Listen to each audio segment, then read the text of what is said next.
हर आकिल बालिग मुसलमान आज़ाद मुकीम के ऊपर जो साहिब निसाब हो उसके ऊपर कुर्बानी फ़र्ज़ है।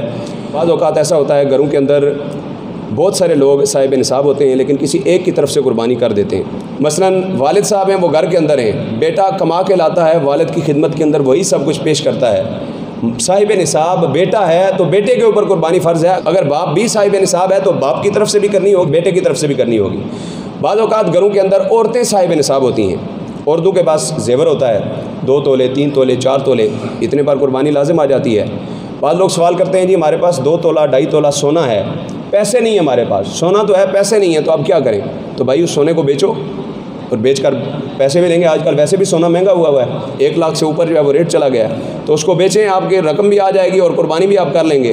तो आपके पास अगर सोना मौजूद है तो आप पर कुर्बानी लाजिम है, चाहे उसको बेच के करें चाहे किसी से उधार आर्जी तौर पर उठाकर आप कुर्बानी करें, कुर्बानी आपके ऊपर लाजिम है।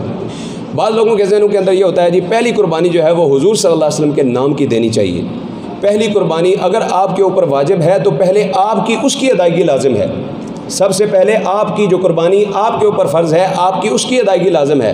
हुजूर के नाम की तब देंगे जब आपने अपने नाम की दे दी, अब आप हुजूर के नाम की दें, क्योंकि मेरे आका करीम सल्लल्लाहु अलैहि वसल्लम का ये अमल मुबारक था। 10 साल मदीना तैयबा के अंदर मेरे आका हर साल 2 कुर्बानियाँ करते, एक कुर्बानी अपनी तरफ से करते और एक अपनी उम्मत के नाम की किया करते थे। बुलंद आवाज़ से कहें ना सुभान अल्लाह। ये आका करीम सल्लल्लाहु अलैहि वसल्लम का अमल मुबारक है। अगर अल्लाह तबारक व तआला तौफीक दे तो अपनी कुर्बानी करने के बाद आका करीम सल्लल्लाहु अलैहि वसल्लम के नाम की कुर्बानी अपने वालिदैन अपने फौत शुदगान के नाम की कुर्बानी भी की जा सकती है। लेकिन पहले जिस बंदे के ऊपर जो साहिब निसाब है उसके ऊपर जो कुर्बानी फ़र्ज़ है उसका करना लाजिम है।